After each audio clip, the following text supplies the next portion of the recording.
নমস্কাৰ সকলোকে নতুন এটা ভিডিঅ'লৈ পুনৰ স্বাগতম জনাইছোঁ মই অনুপম দাস এছচিএণ্ট টিচাৰ আজি পুনৰ কৰ্মচাৰীসকলৰ কাৰণে এটা গুৰুত্বপূৰ্ণ খবৰ আমি শ্বেয়াৰ কৰিবলৈ চেষ্টা কৰিম আজি ভিডিঅ'ৰ মূল বিষয়বস্তু হৈছে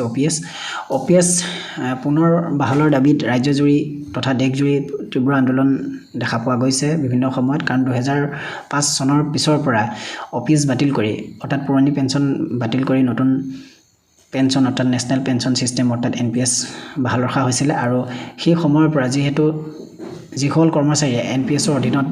অৱসৰ গ্ৰহণ কৰিছে সেইসকল কৰ্মচাৰী অৱসৰৰ দিনসমূহ কিন্তু খুব ভালেৰে যোৱা নাই বা চলিবৰ কাৰণে তেওঁলোকৰ বহুত অসুবিধাৰ সৃষ্টি হয় গতিকে এইসমূহ অসুবিধা যিহেতু অৱসৰপ্ৰাপ্ত কৰ্মচাৰীসকলে বুজি উঠিছে বা বৰ্তমান কৰ্মৰত কৰ্মচাৰীসকলে বুজি উঠিছে সেয়ে চৰকাৰৰ লগত বিভিন্ন সময়ত আলাপ আলোচনা কৰা দেখা পোৱা গৈছে বা এই NPS বাতিল কৰিবৰ কাৰণে বিভিন্ন সময়ত আন্দোলন তীব্ৰতৰ কৰি তুলিছে আৰু যেহেতু এতিয়া ইলেকশ্যনৰ সময় আহি পৰিছে আগন্তুক দিনত যেহেতু নিৰ্বাচন আহি আছে লোকসভা ইলেকশ্যন আহি আছে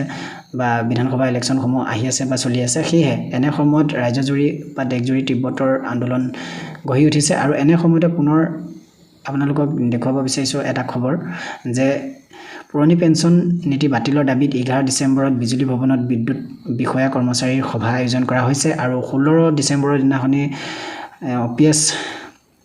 পাবৰ কাৰণে অৰ্থাৎ পুনৰ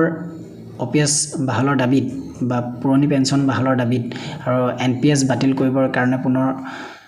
প্ৰতিবাদী সভাও আয়োজন কৰা হৈছে সেই খবৰটো মই কিছুদিনৰ আগতে শ্বেয়াৰ কৰিছিল আপোনালোকক আজিৰ মূলৰ বিষয় বস্তু আছে পুনৰ একেটা বিষয়ে যে OPS বাহাল ৰাখিব লাগে যদি আপুনি অসমৰ কৰ্মচাৰী হয় বা ৰাজ্যৰ কৰ্মচাৰী এজন হয় NPS অধীনৰ কৰ্মচাৰী হয় তেতিয়াহ'লে নিশ্চয় আপুনি এনেকুৱা ধৰণৰ ভিডিঅ'বিলাক যদি চাই থাকে নিশ্চয় শ্বেয়াৰ কৰিব কমেন্ট কৰিব আৰু OPS লাগিবই আৰু সকলো একত্ৰিত হৈ থাকিলে OPS পাবলৈ সক্ষম হ'ব গতিকে এনেকুৱা এটা খবৰে আমি আজি শ্বেয়াৰ কৰিম স্কিপ নকৰাকৈ আপোনালোকে ভিডিঅ'টো শেষলৈকে চাই যাওক 11 ডিচেম্বৰত বিজুলী ভৱনত বিদ্যুৎ বিষয়া কৰ্মচাৰীসকলৰ সভা অসমৰ ৰাজহুৱা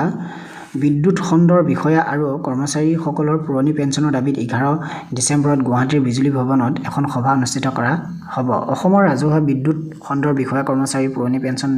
দাবী সমিতিৰ সভাপতি দীপঙ্কৰ বৰ্মন আৰু কাৰ্যকৰী সভাপতি ইফতিকাৰ হুছেইন আৰু সাধাৰণ সম্পাদক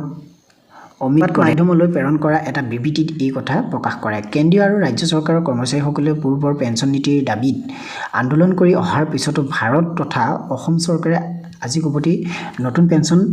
নীতি প্ৰত্যাহাৰ কৰি পুৰণি পেঞ্চন নীতি বাহাল নকৰাত উদ্বেগ প্ৰকাশ কৰিছে অসমৰ ৰাজহুৱা বিদ্যুৎ খণ্ডৰ বিষয়া কৰ্মচাৰী এই পুৰণি পেঞ্চন দাবী সমিতিয়ে বিবৃতিটোত সমিতিৰ নেতা দয়ে এই বুলি মন্তব্য কৰিছে যে নতুন পেঞ্চন নীতিৰে চৰকাৰে দেশৰ বাবে সেৱা আগবঢ়াই অহা বিষয়া কৰ্মচাৰীসকলক প্ৰতাৰণা কৰিছে পুৰণি পেঞ্চন নীতি বাহাল ৰখাটো চৰকাৰৰ কোনো অনুকম্পমা নহয় বৰং এয়া কৰ্মচাৰীৰ অধিকাৰ বুলি দাবী কৰি বিবৃতিটোত উল্লেখ কৰা হৈছে যে বিদ্যুৎ খণ্ডৰ বিষয়া কৰ্মচাৰীয়ে গ্ৰাহকক বিদ্যুৎ যোগান দিবলৈ যাওঁতে নিজৰ জীৱনকো ত্যাগ কৰিবলগীয়া হৈছে বিদ্যুৎ খণ্ডৰ কৰ্মচাৰীসকলে জৰুৰীকালীন সেৱাৰ লগতে জড়িত হোৱা হেতুকে তেওঁলোকক পুৰণি পেঞ্চন নীতিমতে পেঞ্চন প্ৰদান কৰাটো চৰকাৰৰ দায়িত্ব আৰু কৰ্তব্য বুলি দাবী কৰি আহিছে অসমৰ ৰাজহুৱা বিদ্যুৎ খণ্ডৰ বিষয়া কৰ্মচাৰীৰ পুৰণি পেঞ্চন দাবী সমিতিয়ে বিবৃতিটোত উল্লেখ কৰা মতে পুৰণি পেঞ্চন নীতিৰ দাবীত ভৱিষ্যত কাৰ্যপন্থা নিৰ্ধাৰণ কৰিবলৈ বিদ্যুৎ খণ্ডৰ বিষয়া আৰু কৰ্মচাৰীসকলৰ এখন সভা অহা 11 ডিচেম্বৰৰ দিনৰ 11 বজাত গুৱাহাটী বিজুলী ভৱনৰ 3য় মহলাত অনুষ্ঠিত হ'ব সকলো বিদ্যুৎ বিষয়া আৰু কৰ্মচাৰী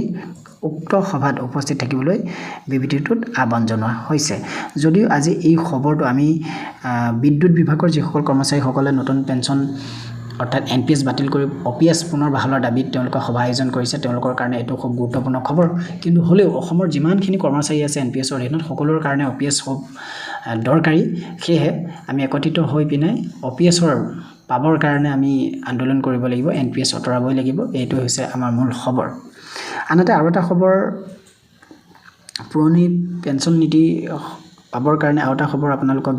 এই ভিডিঅ'তে আমি শ্বেয়াৰ কৰিব লৈছোঁ যে বৰ্ধিত হাৰত পেঞ্চন অন্যান্য সা সুবিধা দিয়াৰ দাবীত আজিৰ পৰা যন্তৰ মন্তৰত আমৰণ অনশন ৰামলীলা ময়দান কপালে EPS পেঞ্চনাৰে মাহে ন্যূনতম ৭৫০০ টকা পেঞ্চনৰ লগতে মৰগীয়া বানচ আৰু পেঞ্চনাৰৰ স্বামী স্ত্ৰী উভয়কে বিনামূলীয়া চিকিৎসাৰ সুবিধা প্ৰদানকে ধৰি বিভিন্ন দাবীৰ সন্দৰ্ভত EPS 95 অধিলা ময়দানত বিশাল সমাৱেশেৰে উত্তাল প্ৰতিবাদ কৰে NSCৰ সভাপতি অচ্যুত ৰাউতৰ নেতৃত্বত অনুষ্ঠিত এই গণ সমাৱেশত দেশৰ বিভিন্ন প্ৰান্তৰ পৰা প্ৰায় 15,000 EPS 95 প্ৰতিনিধিয়ে অংশগ্ৰহণ কৰে। NACৰ অসম শাখাৰ সভাপতি গণেশ ডেকাই জনোৱা মতে অসম তথা উত্তৰ পূবৰ 20 গৰাকী প্ৰতিনিধিয়ে সমাৱেশত অংশগ্ৰহণ কৰে। এই দাবী অনুসৰি বৰ্ধিত হাৰত পেঞ্চন দিবলৈ সুপ্ৰিম কোৰ্টে নিৰ্দেশ দিয়াৰ পিছতো আজি কবতি তাক কাৰ্যকৰী হোৱা নাই বুলি তেওঁলোকে জানিবলৈ দিয়ে। 2020 চনৰ পৰাই প্ৰধানমন্ত্ৰীকে ধৰি কেন্দ্ৰীয় মন্ত্ৰীসকলে আন্দোলনকাৰী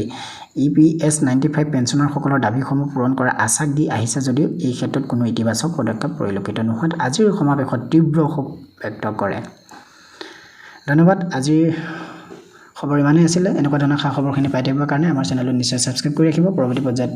পুনৰ লগ পোৱাৰ প্ৰতিশ্ৰুতিৰে সকলোকে পুনৰবাৰ ধন্যবাদ। জয়